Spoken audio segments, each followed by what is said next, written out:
Ceci est un livre audio autogénéré par Google. Collection Chaos International. contact@chaos-international.org.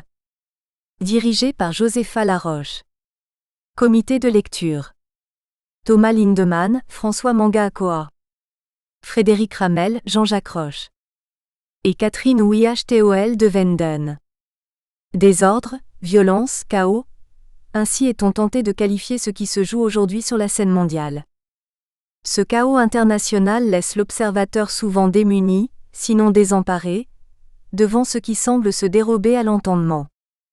La collection Chaos International offre à ses lecteurs des grilles de lecture qui permettent de dépasser une simple approche événementielle et descriptive des relations internationales. Dans un style clair et accessible, ces ouvrages analysent les nouveaux enjeux transnationaux et restituent le processus de mondialisation dans sa complexité. Avec Chaos International, les éditions L'Harmattan s'engagent à publier sur les grands enjeux internationaux, des recherches claires et accessibles aux non-spécialistes, sans pour autant céder sur l'essentiel, à savoir la qualité épistémologique des ouvrages. Turmoil, violence, chaos, these are the words we are inclined to use when characterizing the current state of world affairs. Faced with today's international chaos, we often react with bewilderment, indeed with hopelessness, before a perplexing reality seemingly impossible to grasp. In response, the International Chaos series offers readers an indispensable framework of analysis that goes beyond the simple descriptive approach to international events. Clearly written and accessible to the non-specialist, this series critically investigates the opportunities and risks of the new transnational order and represents the complex process of globalization. With the focal point of international chaos on today's most pressing international danger, the publishers at L'Harmattan promise a series that is both accessible to general readers and grounded in the most recent and empirical research. Déjà paru. Alexandre Boa, Disney. Un capitalisme mondial du rêve, 2010. Annelise Garzuel, L'Allemagne aux Nations Unies.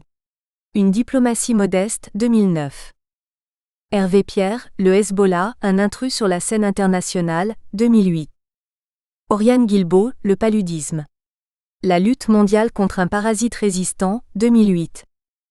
Josépha Laroche, Alexandre Boa, Canal+ et les majors américaines, 2e édition, 2008.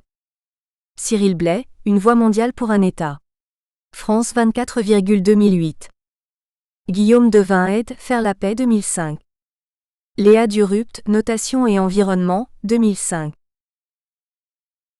Remerciements.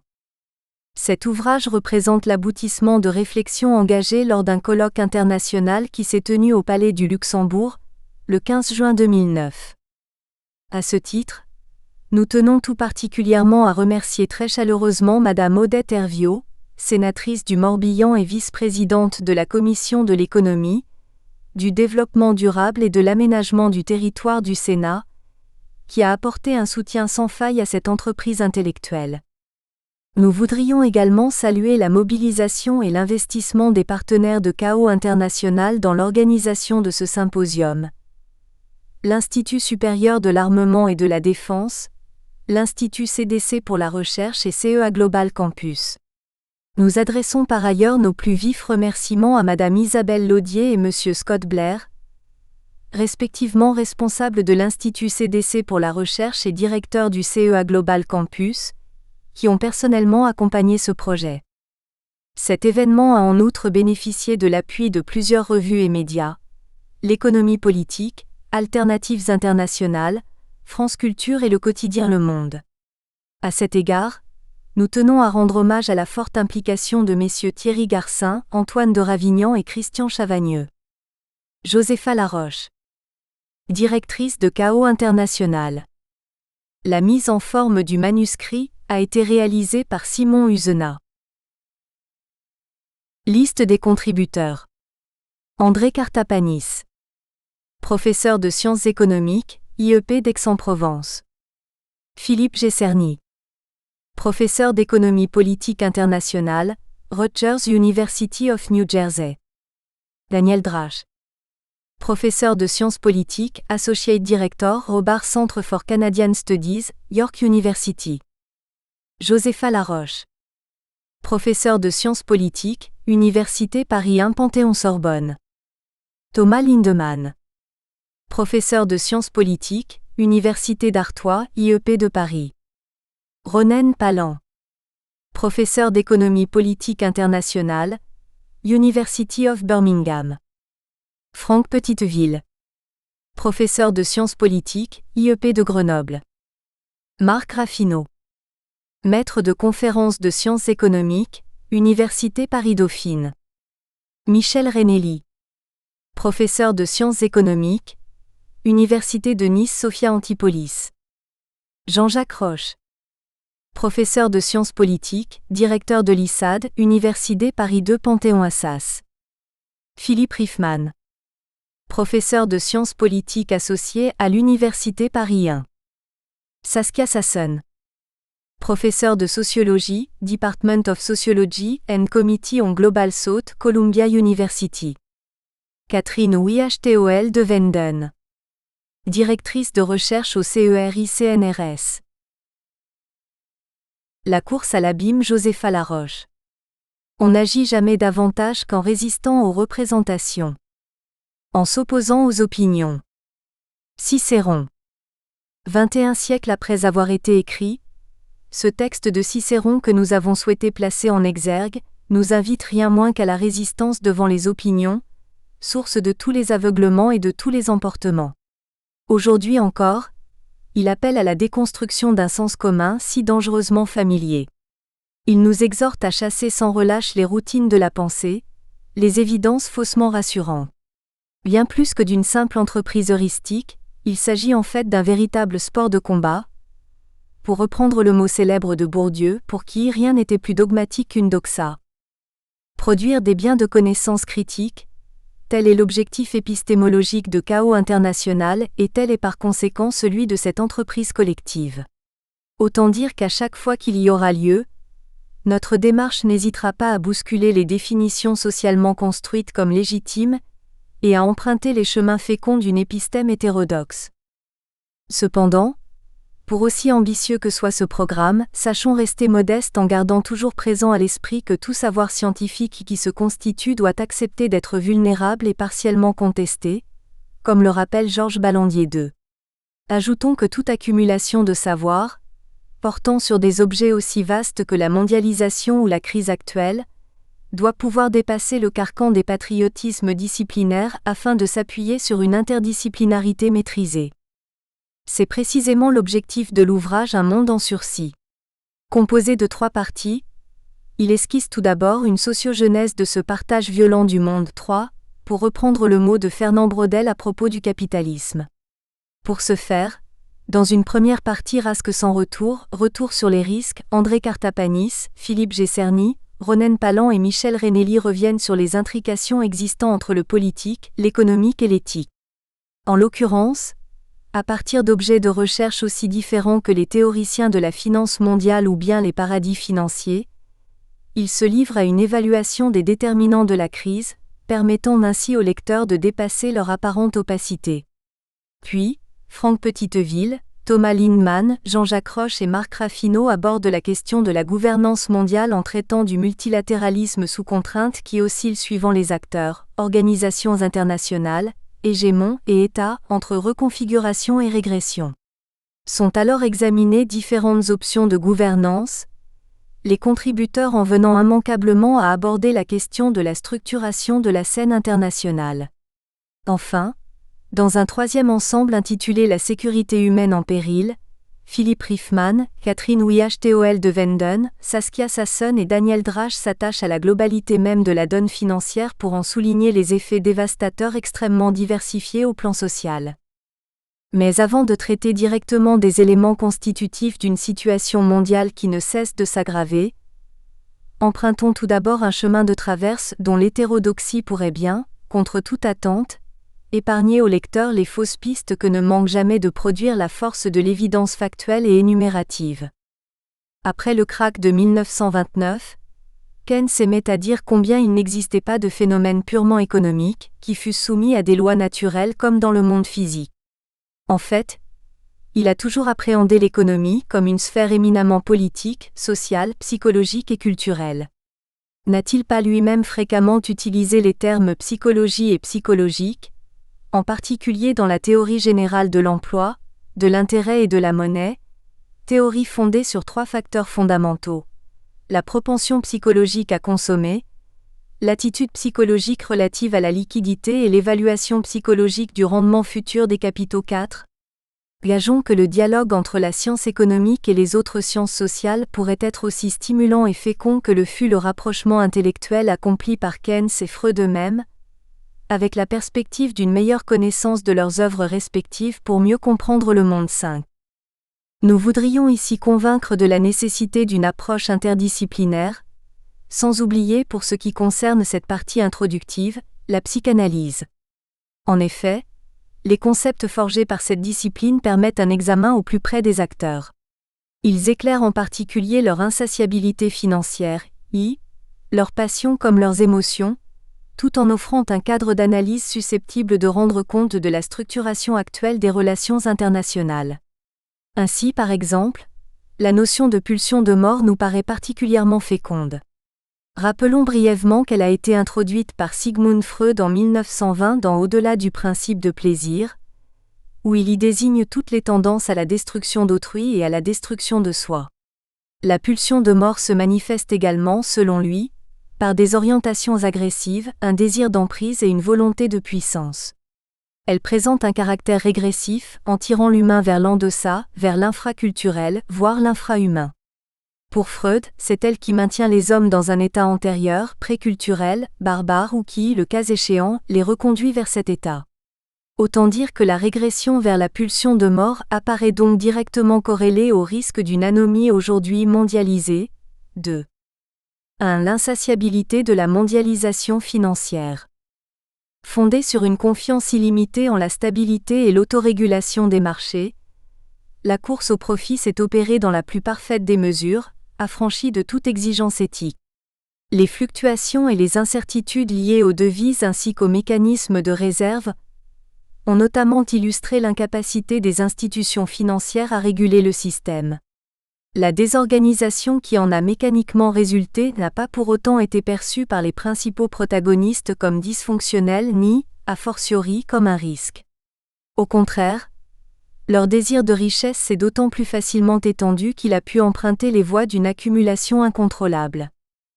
Dans le Philebs 6, Platon situait déjà l'origine de l'insatiabilité du désir non pas dans une prétendue essence, mais dans son objet qui, par définition, lui échapperait toujours. Dès lors, cette inaptitude au contentement et à la satisfaction a pris la forme d'une recherche de profit jamais interrompue par des pertes pourtant abyssales qui, en toute circularité, appelaient toujours plus de profit. 1. Une organisation de la désorganisation. Les relations internationales se caractérisent désormais par une profonde hétérogénéité. Mais 2 éléments, le secret et la complexité, structurent cependant la mondialisation financière antérieure à la crise de 2008 à 2009. 2 facteurs qui ont concouru à organiser un système désorganisé. Un système perçu comme tel par les non-initiés et qui leur était de ce fait inaccessible. 7. Ces différentes formes du secret ont été le plus souvent institutionnalisées et présentées comme indispensables au bon fonctionnement des échanges financiers. 8. Ce faisant, elles ont eu pour effet de dresser une barrière invisible, une hiérarchie entre les hommes, entre les initiés et les profanes, entre ceux qui étaient dans le secret et ceux qui ignoraient même jusqu'à son existence. Alan Greenspan, surnommé par la presse « l'économiste des économistes » ou bien encore le Maestro 9, président de la Fed, Federal Reserve Bank, la Réserve fédérale des États-Unis, de 1987 à 2006, a incarné mieux que quiconque cet ordonnancement érigé en véritable doctrine, garante d'une expansion économique sans limite. Enfin, la règle du secret, voire des sociétés secrètes 10, a pu parfois aussi se confondre avec la loi du silence en vigueur dans les organisations mafieuses. Quant à la complexité, elle réside dans la judiciarisation et la technicisation de la sphère économico-financière. Celle-ci se caractérise en effet par un empilement, Un enchevêtrement des règles de droit international public et de soft law, de politique publique nationale et internationale, de législation, de dispositions juridiques privées publiques, d'accords de droit privé et de contraintes réglementaires qui apparaissent bien souvent en contradiction les uns avec les autres et composent une configuration d'interaction complexe. 11. Vient dupliquer et renforcer cette logique la sophistication extrême des innovations informatiques et financières, titrisation, vente à terme, etc., qui a connu une progression sans précédent ces dernières années.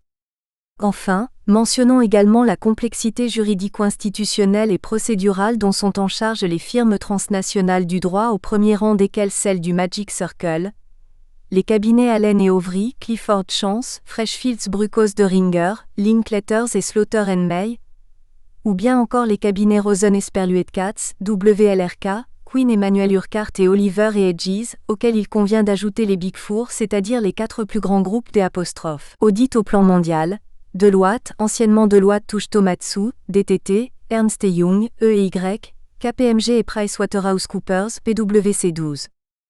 En fait, le secret et ses différentes formes de complexité participent d'une organisation systémique de l'informe, de l'éphémère et du fluctuant, voire du fluide 13.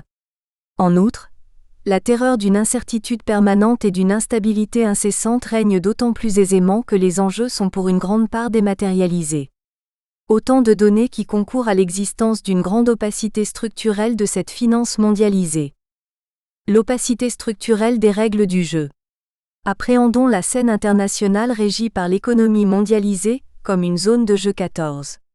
Un jeu où les joueurs se montrent innombrables et de statuts différents.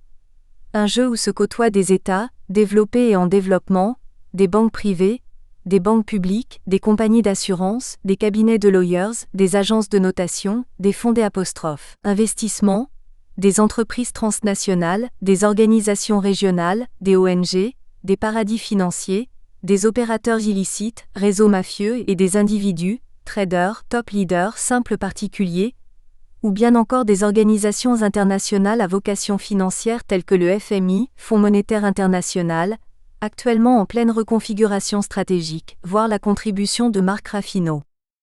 Observons à cet égard que les règles qui gouvernent la scène mondiale sont hétérogènes et floues. En effet, il existe plusieurs définitions d'un même acteur, d'une même fonction et ces définitions entrent souvent en conflit les unes avec les autres. Prenons l'exemple des paradis financiers pour souligner que les approches se révèlent très différentes selon qu'il s'agit du Trésor américain, de la BRI, Banque des règlements internationaux, de l'OCDE, Organisation pour le commerce et le développement économique, du GAFI, Groupe d'action financière, ou bien encore du FAS, Forum de stabilité financière. En conséquence, la désignation des paradis financiers et leur nombre varie d'une liste à l'autre, allant d'une trentaine à plus de 80 territoires. Les critères d'identification des paradis financiers changent donc suivant les définitions et les multiples acteurs qui s'y intéressent, soit pour lutter contre leurs activités, soit au contraire parce qu'ils entretiennent des liens plus ou moins étroits et dissimulés, voire totalement clandestins avec ces centres offshore, voire la contribution de Ronen Palan. Dès lors, l'ensemble des parties prenantes s'est engagé dans des débats, parfois même des projets de réforme d'une extrême technicité dont la finalité la plus frappante a été une dépolitisation des enjeux et des objectifs. Tout se passant comme s'il n'existait pas d'intérêts divergents, de rapports de force, d'asymétrie entre les intervenants, comme s'il n'existait finalement pas de conflit. Cette posture économiciste de technicisation, présentée comme incontournable, a joué comme dispositif de légitimation, contribuant ainsi à occulter et à renforcer davantage encore cette opacité structurelle, voire la contribution d'André Kartapanis. Cette dernière a permis de construire l'image d'une mondialisation financière, naturalisée et désincarnée. D'apparence légale rationnelle, elle a tout simplement fini par être essentialisée comme une espèce de deus ex machina, assignant aux acteurs sociaux un statut avant de leur imposer un destin économico-financier. Or, cette absence de transparence dans la mondialisation a non seulement favorisé une dérégulation des conduites, mais plus encore sa valorisation. Une domination de l'économie pulsionnelle. Cette dérégulation des conduites a pris la forme de pratiques antisociales telles que les fraudes, la corruption, les mouvements spéculatifs de capitaux, les prises de risques inconsidérées, voire les escroqueries pures et simples. 15. Ceci n'a pas été sans induire une certaine inversion des valeurs au terme de laquelle la prédation est devenue le parangon de toutes les réussites, tandis que la prudence est au contraire apparue comme un simple attribut de disqualification. C'est alors progressivement mis en place un ordonnancement des individus où le revenu économico-financier a joué comme critère de classification et, le cas échéant, d'exclusion. La valeur humaine de chacun étant brutalement indexée et réduite au seul revenu, ce que l'on pourrait synthétiser par la formule suivante : je ne suis que ce que j'ai. Ces comportements se sont développés d'autant plus facilement que cette opacité structurelle était inhérente à un enchevêtrement bureaucratique d'instances en charge de la finance mondiale. À l'intrication de fonctions non clairement identifiées et identifiables, à une hiérarchisation fluctuante des rôles assignés à chacun, se sont ajoutés une prolifération des niveaux d'intervention, une démultiplication des chaînes de décision, une dissolution des responsabilités due notamment au multipositionnement d'un très grand nombre d'intervenants. Ces derniers opérant souvent simultanément sur plusieurs échiquiers, les sphères politiques et économiques ou sociales, ont pratiqué un mélange des genres dans le cadre de nombre d'institutions comme les banques privées, les conseils d'administration d'entreprises transnationales, les agences de notation, les cabinets de conseil ou bien encore les institutions publiques et parapubliques, voire la contribution de Michel Renelli. De sorte que cette absence de transparence a conduit les parties prenantes à ne plus savoir, en dernière instance, qui avait décidé quoi, quand, comment et pourquoi. Cependant, cette structure économico-financière, qui s'est déployée à l'échelle macro, doit être nécessairement saisie dans un même mouvement de pensée que l'économie pulsionnelle exercée à l'échelle micro. En effet, au cours de cette période d'argent foussaise, le principe de plaisir exprimé au plan individuel a pris progressivement le pas sur le principe de réalité. 17.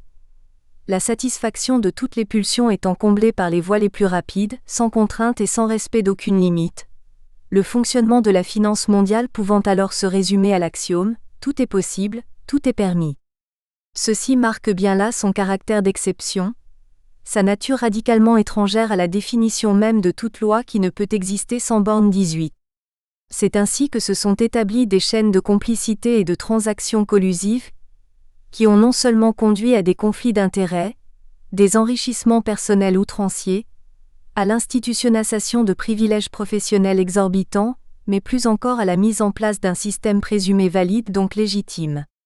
Autrement dit, le règne de la finance mondiale, celui du néolibéralisme triomphant, s'est apparenté à une loi de l'extrême, à une loi totalitaire au sens donné à ce terme par Hannah Arendt. 19. Or, Freud a bien montré dans le cadre de sa théorie générale de l'appareil psychique que le principe de plaisir était non seulement étroitement corrélé au principe de réalité, mais qu'il était, plus encore, indissociable de la pulsion de mort. 20. En effet, comme le précisera plus tard Norbert Elias. 21, tout processus civilisationnel implique le triomphe historique du surmoi, c'est-à-dire la mise sous contrôle du principe de plaisir. Dès lors, le refoulement socio-historique de ce dernier revient finalement à refouler la pulsion de mort. A contrario, lorsque libre cours est laissé au principe de plaisir, l'on assiste à un déferlement pulsionnel qui se donne à voir sous des formes diversifiées de destruction. À cet égard, la spirale des profits et des pertes que l'on a pu observer au cours de ces années récentes, et plus particulièrement dans la période 2008 à 2009, s'inscrit bien dans cette logique régressive. 2. Le cercle vicieux des profits et des pertes. Nous inspirant de la thèse de Mauss. 22, et de la lecture que Bataille en a faite. 23, nous voudrions à présent montrer que les récents désordres mondiaux ont fait la preuve que les relations internationales ne sont pas régies par le principe de l'intérêt bien compris, comme le prétendent les réalistes dans leur modèle théorique trop étroitement rationaliste. À rebours, il convient de dépasser la vision classique des économistes libéraux, que les théoriciens du réalisme partagent, et suivant laquelle toute dilapidation des richesses constituerait une simple dépense improductive. Cette approche nous paraît trop réductrice car elle échoue à saisir la dynamique globale des échanges, et s'interdit d'examiner l'interdépendance des profits et des pertes dans toute sa temporalité et sa synergie. La loi mortifère de l'immédiateté. La crise systémique qui a éclaté en 2008 se caractérise par une rupture historique. au temps long, a désormais succédé la tyrannie de l'immédiateté et donc de l'ubiquité.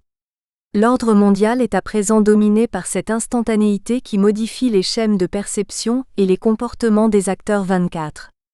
Dans ce cadre, les relations internationales sont construites comme une succession d'événements rapides, un défilement ininterrompu de séquences temporelles segmentées, cloisonnées et jamais reliées les unes aux autres. En outre, les technologies de communication renforcent cet effet de déréalisation, de perte de réalité qui s'accompagne bien souvent d'un discours de déresponsabilisation. Ce phénomène est manifeste au plan économico-financier, en raison d'une interconnexion instantanée entre les banques qui permet des mouvements massifs de capitaux et leur circulation incessante en temps réel. De même, la logique procédurale des fonds spéculatifs hedge funds, comme la spirale des subprimes, ont été fondées sur la sacralisation d'une immédiateté des gains, laquelle étant créditée, a priori et comme par magie, d'un pouvoir multiplicateur. La rapidité des transactions internationales et des cotations a ainsi induit une fulgurance des profits et des pertes, dynamique qui a culminé dans l'instantanéité du désastre actuel. Ce dernier a permis également d'observer plusieurs couplages dommageables. Celui de la vitesse économique associée à la précipitation politique, celui de l'expédient politique paré de l'expertise économique, elle-même dotée d'un apparat de scientificité et donc de légitimité. Les technologies de la mondialisation, consubstantielles de cette tyrannie de l'immédiateté, portent en elles-mêmes une puissance d'oubli, d'évacuation de la réalité, de disparition de toutes les mémoires, d'effacement de toute trace, celle des profits comme celle des pertes. La dynamique des profits et des pertes a pris la forme d'un cercle vicieux dans lequel les acteurs se sont retrouvés, dans une ahistoricité victime captive, parfois même consentante. Cette circularité explique que la logique conservatoire et rationnelle de l'intérêt bien compris ait si longtemps été ignorée. La privatisation des profits et la socialisation des pertes. Dans Les passions et les intérêts 25, Albert Hirschman reprend la thèse du doux commerce développée par Montesquieu et suivant laquelle la recherche du profit personnel et l'intérêt des individus pour le gain permettent au plan collectif de venir à bout des passions 26.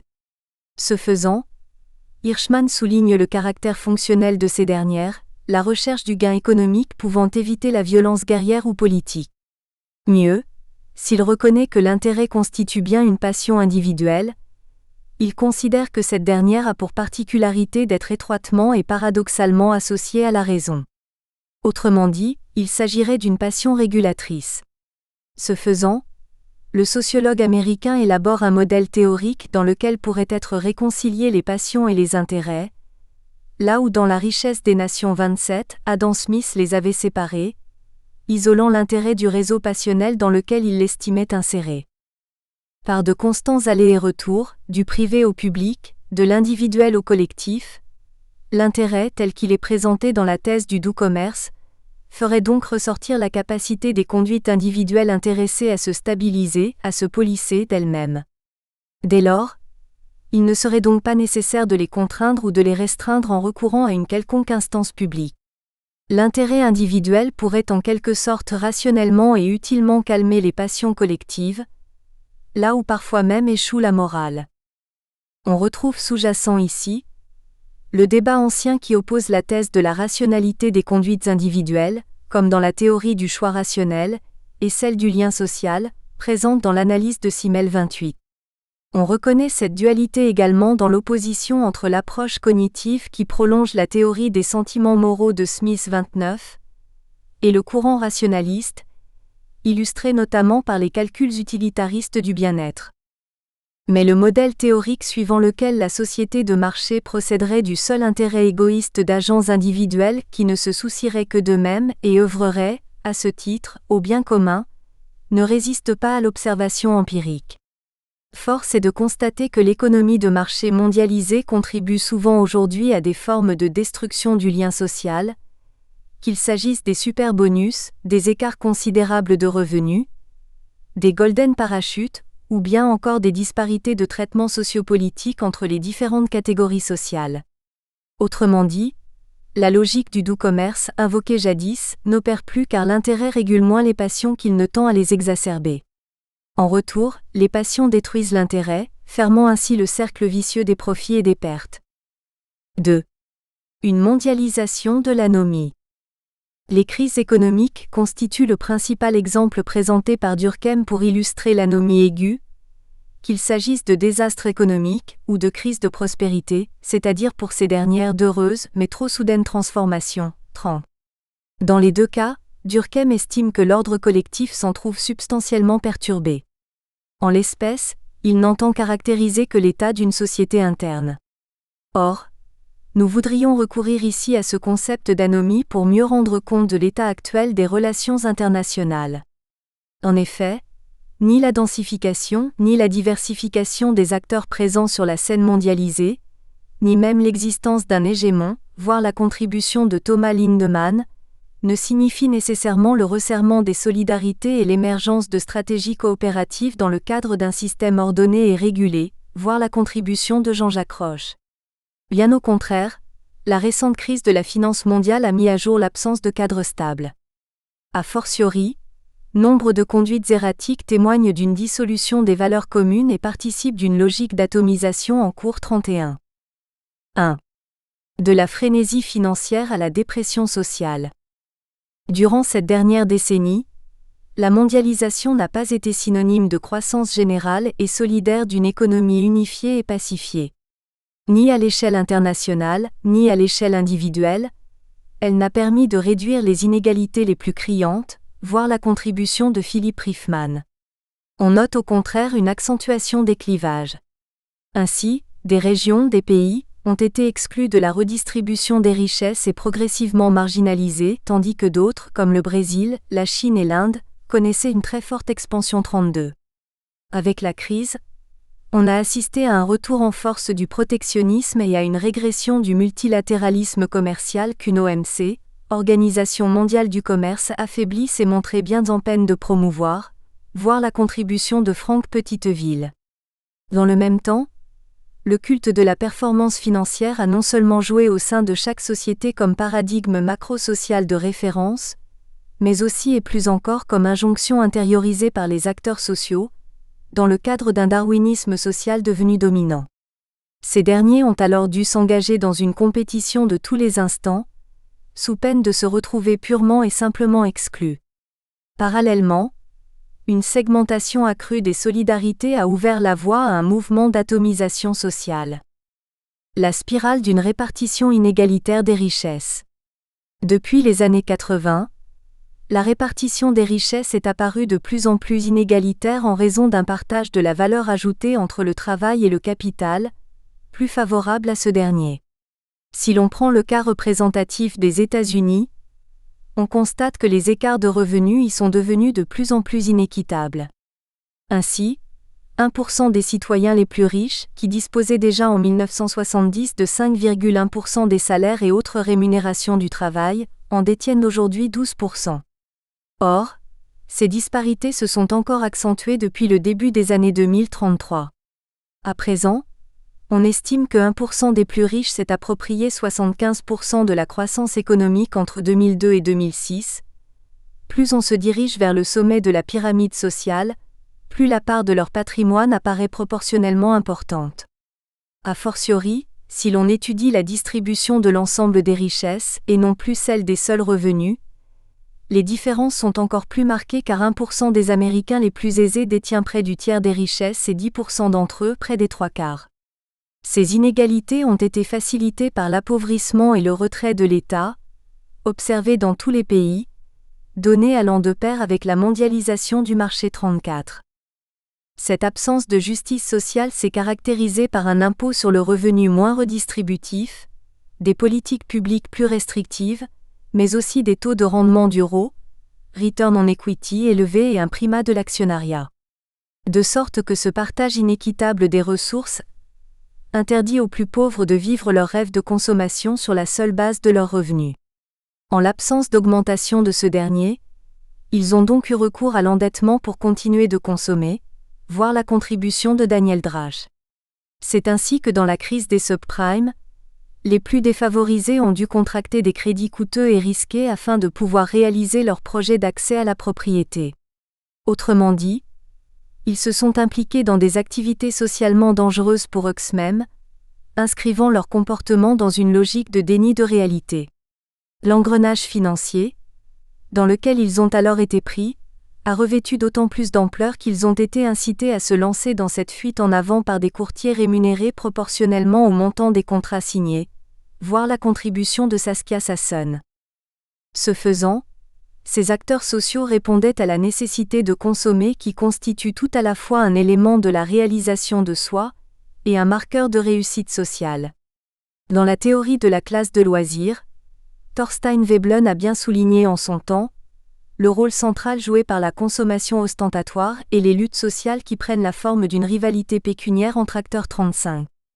La règle implicite du Keeping Up with the Jones a alors conduit des millions d'entre eux à se perdre dans un tourbillon de consommation, aussi bien pour tenir leur rang social que pour maintenir une bonne image d'eux-mêmes. De l'étalage somptuaire des nantis au mimétisme social des démunis, s'est ainsi formé le plus infatigable des moteurs de la vie économique, 36, jusqu'à la brutale survenue de la récession mondiale. On comprend mieux dès lors que des comportements individuels qui auraient pu apparaître comme totalement irrationnels pour la science économique, se révèlent en fait rationnels lorsqu'ils sont éclairés par une analyse psychologique du social 37. Une segmentation des solidarités. L'intensification des échanges mondiaux et le resserrement entre les sociétés témoignent de cette densité. Nous espérons que vous avez apprécié cet aperçu. Pour continuer à écouter ce livre audio sur Google Play Livres, utilisez le lien dans la description de la vidéo.